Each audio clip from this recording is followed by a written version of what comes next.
Hello दोस्तों, मैं आपका दोस्त एडवोकेट सरोज सिंह। दोस्तों, मैं इस वीडियो में सर्विस मैटर का दो अहम कोड जैसे कैट और हाई कोर्ट के बारे में मैं ये बताना चाहता हूँ कि कैट में किस तरह का सर्विस मैटर जाते हैं और हाई कोर्ट में किस तरह का सर्विस मैटर हम फाइल करते हैं। दोस्तों, जैसे कि कैट का मतलब होता है सेंट्रल एडमिनिस्ट्रेटिव ट्रिब्यूनल। ये जो है प्रिंसिपल बेंच दिल्ली में, बाकी स्टेट में भी जो बोले जाते हैं उसको सैट के नाम से जाना जाता है।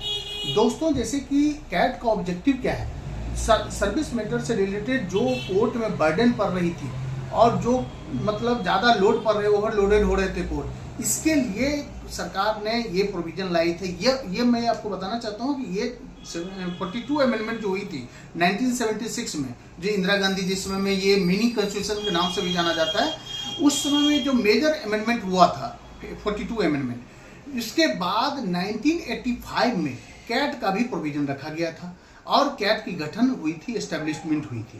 कैट में दो तरह का, जैसे article 323A and 323B, other tribunal की जो बात होगी उसमें आपको 323B में चला जाएगा और कैट का जो स्पेशली होता है 323A में आते हैं। अब जैसे अदर ट्रिब्यूनल की मैं बात कर रहा हूँ, अदर ट्रिब्यूनल में जैसे होगा इनकम टैक्स ट्रिब्यूनल हो गया, एनजीटी हो गए, एसटी हो गए, बहुत तरह के ट्रिब्यूनल बने हुए हैं जो कि आते हैं अदर ट्रिब्यूनल के बेसिस पे। लेकिन मैं स्पेशली फोकस्ड हूँ यहाँ पे कैट के बारे में। कैट का मेन ऑब्जेक्टिव क्या होता है कि कॉस्ट इफेक्टिव जो लिटिगेशन होती है वो कॉस्ट इफेक्टिव होती है, कम कॉस्ट में होते हैं और बहुत fast as a speedy trial की तरह काम करती है। और ये जो काम करता है कैट पूरी तरह नेचुरल बेसिस पे काम करता है, नेचुरल जस्टिस के बेसिस पे।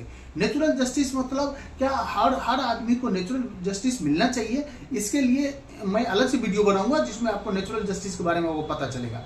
ये ना कि हम मेरा सीआरपीसी एविडेंस ये इस तरह को फॉलो नहीं करती है कैट, ये सिर्फ नेचुरल जस्टिस पे काम करती है। और इसका मेन ऑब्जेक्टिव क्या होता है कि लोगों को विद इन टाइम फ्रेम में जस्टिस मिला जाए और उसको जल्दी स्पीडी ट्रायल हो और इससे आपको न्याय जल्दी मिलेगा।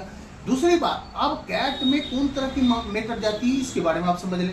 कैट में जो मैटर जाती है जैसे गवर्नमेंट यूनियन से रिलेटेड जो भी सर्विस मैटर हैं और उसका जो है कि उसका जो है कि यूनियन पोस्ट से रिलेटेड जो भी होते हैं या पीयूसी से रिलेटेड गवर्नमेंट जिसको अप्रूव जो पोस्ट होते हैं उसमें जा सकते हैं।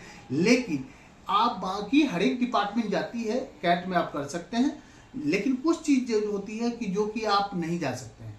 जैसे डिफेंस सर्विस है, डिफेंस में जाएंगे, जैसे बहुत सारे लोग मुझे बोलते हैं सर पैरामिलिट्री फोर्स के जाएंगे क्या। मैं ये बोलना चाहता हूँ कि पैरामिलिट्री फोर्स में जो भी सिविलियन पोस्ट होंगे, सिविलियन पोस्ट जैसे डॉक्टर हो गया, क्लर्क हो गए, इस तरह के मैटर को आप कैट में जा सकते हो। लेकिन बाकी जो उतने फोर्स मेंबर हैं उसके पोस्ट के लिए आपको हाई कोर्ट में ही जाना पड़ेगा। रिट पिटीशन आर्टिकल 226 में डालनी पड़ेगी। जैसे कैट में कुछ तरह के मैटर पूरी तरह प्रोहिबिटेड है, वो नहीं आप कर सकते हैं। जैसे मैंने बताया डिफेंस स्टाफ के जो मैटर है वो नहीं जा सकता है। सुप्रीम कोर्ट के स्टाफ से रिलेटेड मैटर है वो नहीं होते। पार्लियामेंट्रियन जो मैटर है वो नहीं जाएंगे। सेक्रेटारिएट मैटर नहीं जाएंगे। तो जाएंगे क्या, तो पीयूसी गवर्नमेंट ऑफ यूनियन से रिलेटेड, यूनियन में स्टेट और दोनों आ जाते हैं। इसलिए मैं बता रहा हूँ जो भी गवर्नमेंट अप्रूव्ड यूनियन और स्टेट से रिलेटेड पीयूसी सेक्टर से रिलेटेड जो भी मैटर होंगे डिपार्टमेंट, उसकी केस आप कैट में जा सकते हैं। और कैट में बहुत ही अच्छा, मतलब बहुत कम टाइम में एक स्पीडी और कॉस्ट इफेक्टिव प्रोसेस से काम करके आपको न्याय मिलता है। दूसरा आ जाती है कि हाई कोर्ट। अब जैसे मैंने बताया डिफेंस स्टाफ के लिए आर्म फोर्स ट्रिब्यूनल बना हुआ है पहले आर्मी के लिए, और बाकी जो होते पैरामिलिट्री फोर्स के लिए जो है आप जा सकते हो कि आपको हाई कोर्ट में आप रिट पिटीशन आर्टिकल 22C में डालेंगे। कोई भी कैट में नहीं जाएगा, पैरामिलिट्री फोर्स जब भी जाएंगे तो आर्टिकल 226 में हाई कोर्ट में। ये अहम जानकारी था जो कि मैं आपको बताना चाहता था दोस्तों।